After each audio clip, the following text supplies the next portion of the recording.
basketball.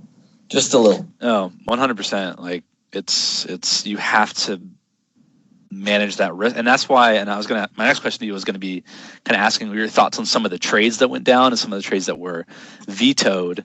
Because the reason I was so against the Jokic trade, that was like the one trade I would have actually vetoed had I had a vote. Right. Because I was so concerned with the risk of the shutdown. If Memphis was tanking, then Jonas, I think, would have been almost for sure shutdown type candidate. Morant could have definitely been a shutdown candidate as well. If he gets a little nicked up, they're not going to risk him for nothing. So that's why I was so, at the time, I was like, that trade, that there's so much risk there. If Memphis is not competitive, that could be Jokic for like nobody come, end of season. I know it's a little exaggerated, but I was curious what your thoughts were on some of those trades and what, if you think we're still being too. I'm trying to get us all to, really rarely ever veto a trade unless it's like a really extreme one or it's for like a top 10 guy. I think those kind of trades, you got to, protect that. But if it's anything other than like a first round guy, it's almost like it should just go through unless it's just so egregious. But everyone's got a different perspective on what's egregious or not. So what are your thoughts? I think for the entire season, I would have let all of the trades go. I think I get the Jokic one was probably the biggest one of the season, and I get why it was vetoed. It is like a game changing trade. You're adding Jokic to this guy's team, and he's the top 5 player, and you're giving up these guys who are a little bit not big names yet, but if you look at the stats, like Jonas Valanciunas was producing, as many rebounds. The points I think was decently close, and his field goal percentage was actually a lot better than Jokic, which is kind of a big deal in this league where 2 of the cats are field goal percentage. So I was on, I was for just, and then you get the assist from Morant. You get a little bit more depth. I know it's not good to have 2 players pretty much equaling one. But it was fair enough for me I'll be like, all right, whatever. I mean, it wasn't a good trade for the other team, but it got accepted. I guess you got to let it go. But as far as other trades, none of them. I mean, the Russell and Gordon for Embiid was another one, but that one was fair. I think Embiid has been hurt the whole year, so Russell won that one, right, Tyler? Yeah, that's why in my trade thing, I thought that I think it was Chad. Chad got Westbrook, and I thought he won the trade just because Gordon ended up like really having a good second half of the year, right? And then Westbrook was solid, and Embiid ended up getting hurt at like a crucial time and being injured quite often. Westbrook killed it near the end of the season. He was doing better than I don't know about better, but he was putting up stats. Yeah, some games he was even doing better than Harden. I think Harden was like tired. Which Harden always does that. He always like tires himself out. I think if anyone should load manage, it's Harden, but he doesn't. He's always too exhausted by. People were thinking he was going to get 40 points a game average. I think because at the beginning of the season, right, he was averaging like 38, 39 points a game, and I think it definitely lowered down near the end. But I mean, he was on. That was just killing me after I did my trade. But yeah, I mean.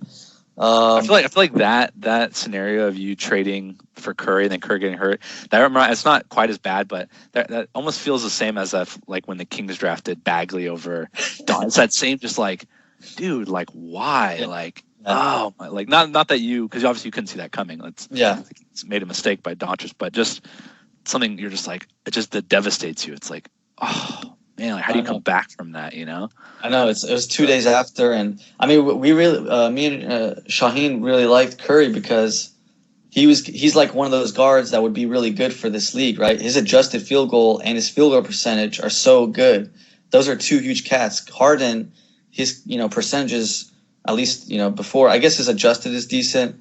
His field goal percent is on and off. It's not that great, but Curry's is consistent. He'll get the I know his team was a little bit, demolished this year, but I still think he would have put up stats. I mean, yeah, it makes sense because you think, okay, no Clay, but they're still going to be competitive with Draymond, and Right. Curry's going to have so much usage, it's going to be insane. Right. So I could the rationale between making the trade, totally understandable. Yeah. I could not have seen that coming. That's just Unlucky. That's an Armeen one right there. I know.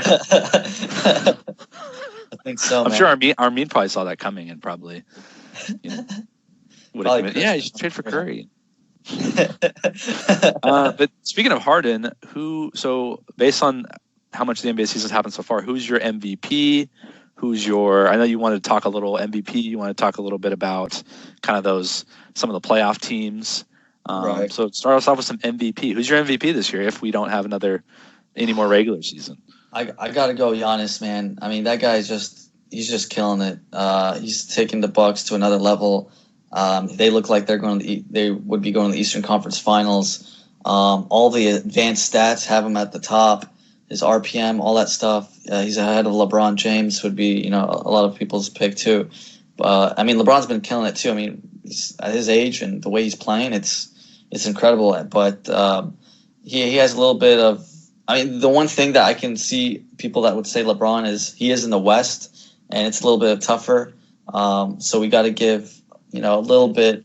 It's a little bit closer than people think, but I still think East is the first 6-7 teams are still really good, and they've been killing it. I think they were on pace for 65 maybe games. I think they would get. And LeBron has Anthony Davis on his team, which helps a lot. I know Chris Middleton is really good, but it's mostly the Giannis show over there. And that's who I would pick. Who would be yours? I was thinking about it today. I was debating between the two, and I think I kind of came to the same consensus as you that Giannis is just too good. Right. And LeBron does have Anthony Davis, which is huge. I'm still torn because it's cool to see like the older guy, get it. Right. Yeah. I agree. Because LeBron could definitely have won it pretty much every year for the last 10 years. He could have easily he should have won it every year for the last 10 years. Like why Westbrook even got it that one year? I'm like, oh God. That was come on. That was just a guy stat hoarding. Yeah. MVP. Like just LeBron the last 10 years should have won it every single year. So it's cool. It's cool when it does go to him because he really is the most valuable. But I don't know because you're right. Like the team is so built around Giannis that if he's not there, I wonder if they're like, could they even make the 8th seed? Yeah. Like take the same team, no Giannis. Like would they even be? They'd probably be a playoff team in the East just because the East is like bigger. Yeah. But I think they would just maybe 8th seed. Like the difference is pretty drastic because everything is built around him. Everything is built around him in that team. Yeah, I think their defense is elite. Their defense would still be elite, but I don't know if their scoring obviously would be trouble.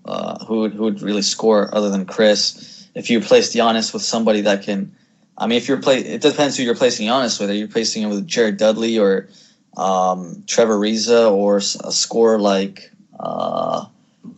maybe like CJ McCollum or something? I think they'd be fine, but I don't know. Yeah, but I agree. Without LeBron on the Lakers, you're still going to be decent with AD, who's like a top 6-7 player. Chris Middleton is like top, I don't know, 25, 30, 25 probably. Yeah, he's definitely, I was going to say in that, probably definitely in the top 30. Right. But not that much. Maybe we'll do that one day. We'll go through a list of like our top 30 because it'd be interesting to actually rank each one. I know. Decide between us. We'll make that another podcast. We'll do some rankings. So Giannis our MVP. Okay. What rookie of the year? Who's your rookie of the year? I gotta go Ja. A lot of people, some people would want to put Zion. I know Zion was probably more impactful in the games he played, but I just can't give it to someone who's playing 40 games of the season. I can't do it. You gotta give respect to the guy who's actually playing the whole year, and and not just that. Like if Memphis looked like they were, I mean not surely, but they would have most likely, I guess, kept that 8th seed, and so that's even more reason to give Ja the rookie of the year. But if the Pelicans made the 8th seed, I still would probably give it to Ja. I don't know. What would you think? I think that if we had gotten to play the rest of the regular season, and Zion beat him out, I'd probably go with Zion just because I think he would have played maybe 40 to 45 games he would have played. Yeah. And I would say that I would get, just for how impactful he is and the fact that they, if they got the 8th seed, Right. I'd probably give it to him. But knowing the season is what it is today, I give it to Ja just because Ja played more games. He was in the 8th seed positioning before the Pelicans were not. So right. And the one thing I'd go Ja as well. One thing also, the season ending kind of robbed Zion of the opportunity to prove himself and play more games to win it. He just doesn't have the opportunity now. So let me ask you a question. If let's say the Pelicans beat at the Grizzlies for the 8th seed, right? And you want to say you pick Zion if that situation happened, but I'll give you a counter to that. I think Zion's team is a little bit better than what Memphis has. Memphis is just Ja, Valanciunas, and I guess Jaren Jackson. I mean, these are not big time guys, but for Pelicans, they got Drew Holiday, who's a borderline all-star point guard, and then Brandon Ingram, who made the all-star team. That's pretty big. And then I guess the rest is not that great, but I don't know. Just as a count, you know what I'm saying? Ooh, that's good. That's really good. I had not thought of that, and I think there is a part of me that knows that part of my desire is just kind of the hype of Zion. I know he's good. And I think too, it's cool to see, because in today's NBA, you don't really see guys who can't shoot having much success, other than like a few freaks like a Ben Simmons. Mm-hmm. So it's kind of cool to see like kind of an old school power guy like Zion able to have as much of an impact as he's having, even though he can't really shoot a lick. Right. I think that's cool. So I think part of me, and knowing that I'm not a great shooter, I'm always kind of more supportive of the players that don't shoot as well, because I kind of see myself in them, and so I'm like rooting for them, but also rooting for myself as well. That hey, even though I can't shoot that well, I can still make an impact in the game. So I think that's probably part of my psyche is giving him for that reason, is just because he can do it without being a good shooter, which is crazy, because every player in the NBA, basically, if you can't shoot a three, unless you're a freak, like you're gone. Right. That's what I look for in my dynasty league. I'm all the time. One of my first things, I'm looking at guys coming off waivers, which I'm looking at sometimes guys like Chris Chozoa from the net. It's very deep. So it's like guys who, like, I'm looking at G League stats sometimes. Oh, wow. To see like, if this guy's going to get called up, maybe I add him. And the first thing I look at is how well are they shooting a 3-pointer? Are they 40% and above? Because if they're not, and they're not like a freak, or they're not shooting like 50% from the field, I'm probably not picking them up, because they're probably not going to make it, because you have to shoot in this league. So I think seeing Zion just being that dominant, even though the dude can't shoot, it's kind of cool to see. It's a little bit of a blast from the past, if you will. So I think I kind of want to give it to him just for that reason. But like I said, we're probably not going to have a season. If we don't, it's definitely going to Ja. Yeah. Sure. He's like what, Charles Barkley with LeBron James athleticism. I don't know. Like, how would you describe his style of play? I think that was perfect. I think it was Charles Barkley, just the tenacity, the energy, kind of being a little bit. I think he's a little bit undersized, right? He's only like 6'7"? 6'7", yeah. Mm-hmm. Have to look at double check on that, and then just the athlete, like he's got the tenacity of a Charles, who was undersized, who would dominate still, even being undersized. You have to be tenacious to be undersized, dominate like that, and then just the athleticism, like you said, of a LeBron, of a dude who can just get up and go great. Now, long term, is he going to stay healthy? Do guys like that usually stay healthy? Not usually, but but at least we can enjoy him for a few years before his knees just crap out. Hopefully he stays healthy. Guys like that is just tough, because they're not really. He's getting a lot of rest. Yeah, he only had to play 19 games his rookie season, so that's not too shabby. What other awards are there? There's Rookie of the Year. There's MVP. Those are the major ones. Sixth man. There you go. Perfect. Who are the six-man candidates this year? I'm assuming Lou Williams. He's always in it. Yeah. I think, wasn't Dwight Howard in it as well, coming off the bench for the Lakers? True. How about, is Buddy Hield a contender? Well, it'd be rough for me to give it to him because he sort of got demoted to the bench. Right. And maybe that's where he belongs long term, but I'm sort of like, you're being rewarded for being demoted. I don't know. Usually it's that guy who wasn't that good, who's all of a sudden like found his niche as a six man. Who you're like, oh, now he's good because he's a six man. That's the guy you vote for, not the guy who got benched as a starter because he couldn't play any defense. Right. And now it's like basically putting up the same stats just on the bench. I think maybe next year if he plays six man the whole year, sure, but this year no. It's I can't reward a guy who got demoted because he can't play D. Sure. I agree with that. I think the candidates looks like is Lou Williams, Derrick Rose, Montrezl Harrell, and Dennis Schroeder. So, oh god, Dennis has been playing amazing. So. Schroeder, that's right. The Thunder have been a pleasant surprise. I'd probably give it to him. I like Schroeder. Yeah, because I think he's averaging like 20 points a game almost, and like 4 or 5 assists.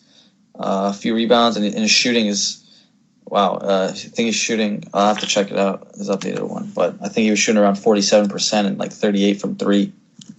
I'm down for giving it to Schroeder just because the Thunder really don't have that much talent. I mean, they have Shea, and Gallinari's, still a solid player.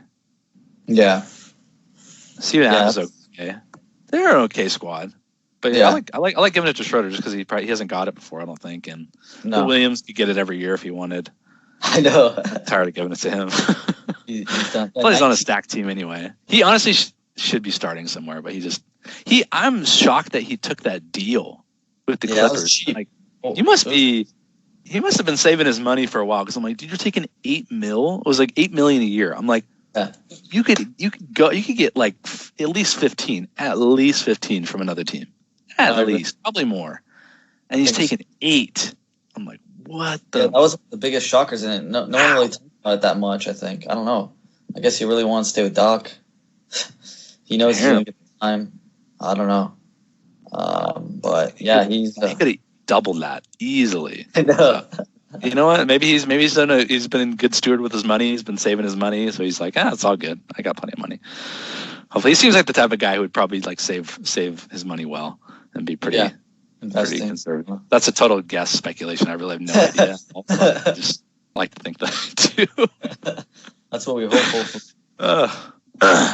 So do you think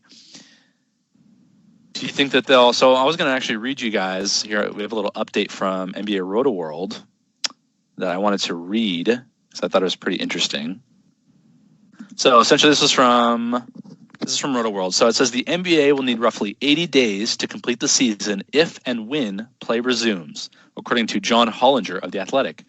And some of the little commentary on this is, in order to get things back up and running, the players will need a minimum 2-week training camp to get back into shape, a regular season period to get guys back into rhythm, which would be another 2 weeks, possibly a play-in tournament, 3 to 5 days, and from the playoffs to the finals would take roughly 45 days. As of right now, it would seem the latest possible end date of the season would come on Labor Day, Monday, September 7th, which means things would need to start back up by June 1st.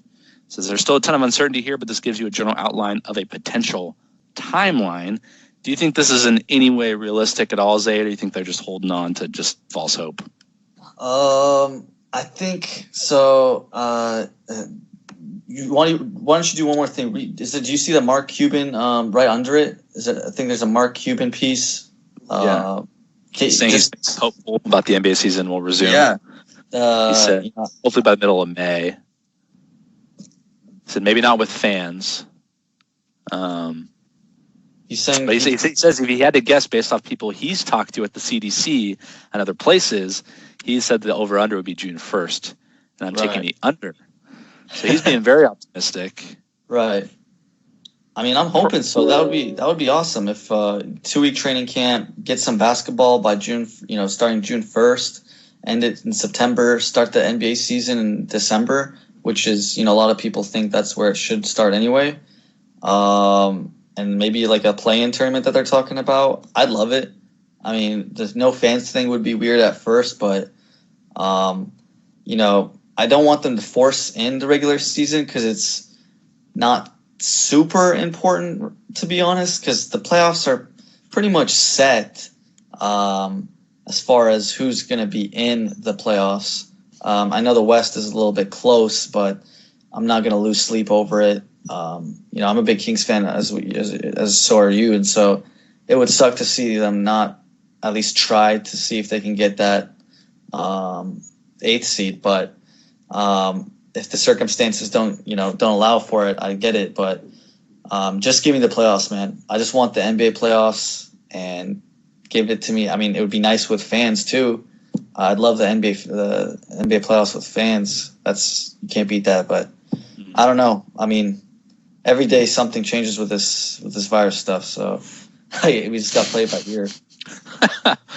Yeah, I think there's too much money.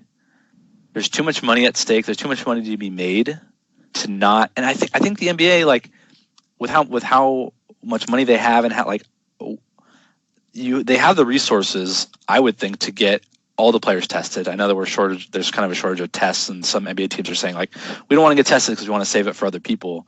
But I think eventually here in the next month or so, I'm hoping there'll be enough resources to at least you get all the NBA players tested, right? So they'll know, okay, I have it, I don't. Mm-hmm. And have them kind of, there's enough, like I said, there's enough money incentive to have guys sort of teams be quarantined, right? To where, okay, like they're on their own jet, just them going to the stadium. There's no fan or media interaction. They go to the stadium, they play the game against the other team that's been quarantined. Like, I think there's enough of an incentive for players and for everyone to do that.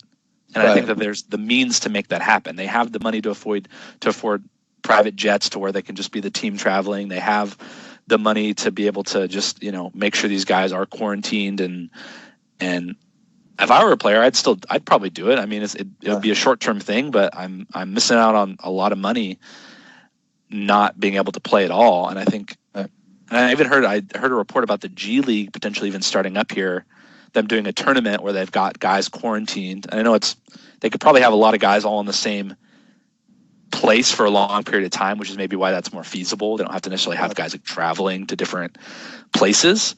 But if you're not going to do it with fans, who cares where you play, right? Like you could have all the NBA players all congregate in one place, and they've all been tested, right? And or maybe their teams are just quarantined in their different hotels. Different teams are quarantined, and they just go to the same court all the time and play. You just record it, and we get to watch it.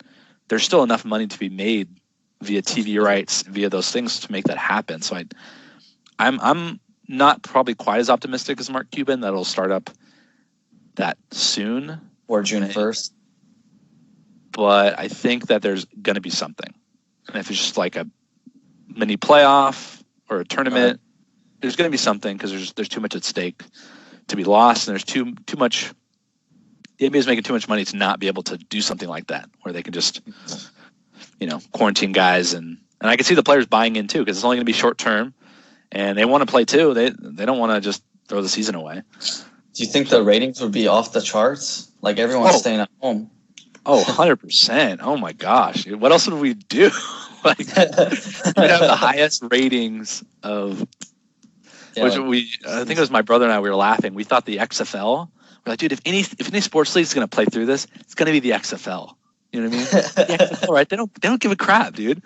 And they could have been the most watched thing on TV because we'd all just be watching XFL because there'd be nothing else to watch.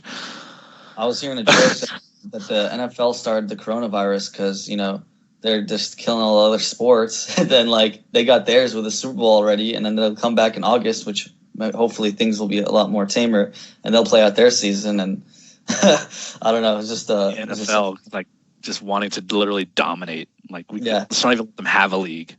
They're doing their free agency and stuff right now, too. So it's the only thing that's sports-related going on. Yeah.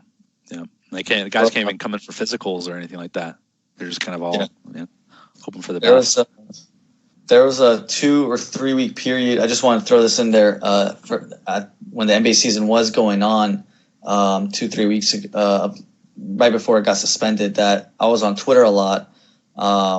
And I was just going ham and arguing with your guy, Aaron Brewski. Oh, Brew. I was going hard at him. He was always negative at the Kings, just absolutely destroying them all the time, even when they were winning, like, what was it, 12-5 and they're 17 or something, like whenever they had their winning streak. And he was just being negative, and I was giving him all the points, giving all the stats.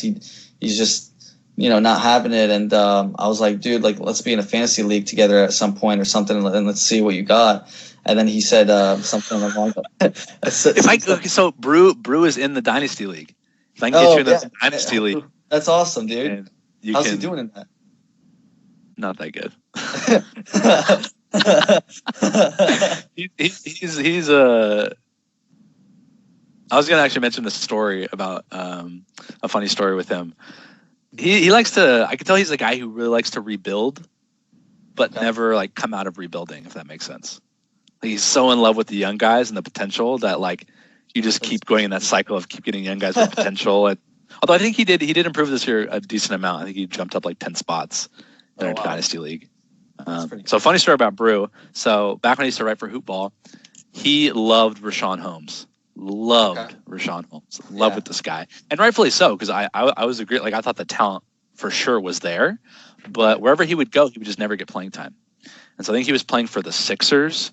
And I did a blurb, and I said basically like Rashawn Holmes, there's so much talent, blah blah blah, but he just is not going to get the opportunity here. Don't like necessarily worry about picking him up. Like I didn't say he was like a must add. I just kind of said like, yeah, he's kind of hidden behind some people, and he's not going to get to play very much. Mm-hmm. So I get a message from Mike, who's kind of like our intermediary kind of editor. He's like, hey, I need you to change that blurb you just wrote. And I'm like, what are you talking about? He's like, Brew wants you to put like Rashawn Holmes as a must add. And I had a problem with that because I thought, but I don't like. I know he thinks that, but I disagree with that wholeheartedly. Yeah. Like I don't think he's worth an ad. He's not going to get playing time. He's a great talent, but so I messaged back and I was like, and maybe it got taken kind of rudely over messaging because nothing ever goes well over messaging. But I basically said like, hey, like if he wants to write the blurb and put that and put his name on it. I mean, that's fine. Like, I'm not going to trip. Like, I just don't want to put my name on that because that's not my analysis. That's not what you agree, yeah. And they kind of got upset. Like, oh, and like, I think Brew like texted me or messaged me and was like, you need to like, kind of basically like, being like, I'm the boss. You need to do what I tell you kind of thing. And so I did switch it to like, hey, maybe, I think I switched it to like something in between where I was like, maybe you pick him up. And then I think he went in later and edited it again and like changed it more. But I was just kind of like, hey, like I'm fine with you putting that. Like, just put your name on it. I don't want to put my name on something that's not I don't agree with, or not. It's not my analysis. It's just not. Right. I don't think that was fair to me to have to like force me to put my. I was like, no, just do it yourself and put your name on it. That's totally fine. All good. I just don't want to put my name on that. Right. Because, my word is my bond. And I was right. Like he really didn't get playing time at all that year.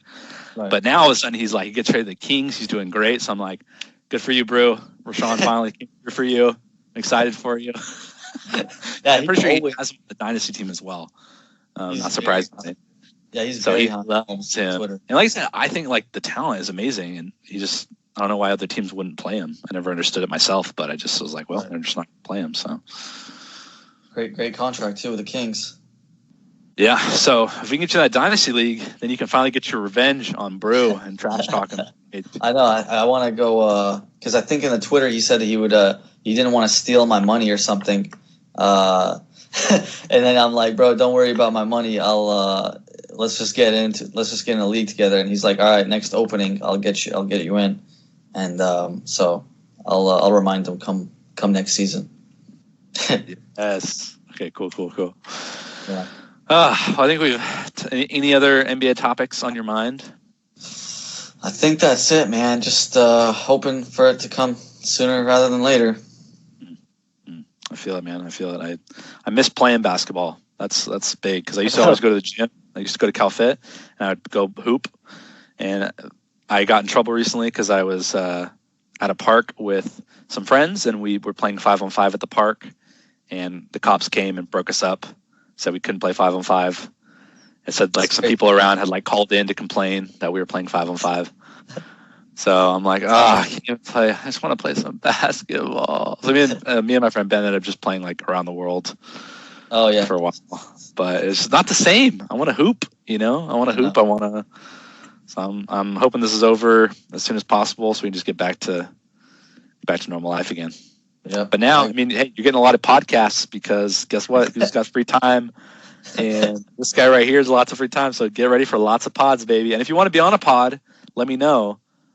I'm like I said, I'm probably doing one a day at this point, trying to pass the time. So if you're down for a pod, hop on. Let's do it. Let's talk NBA. We can talk whatever you want.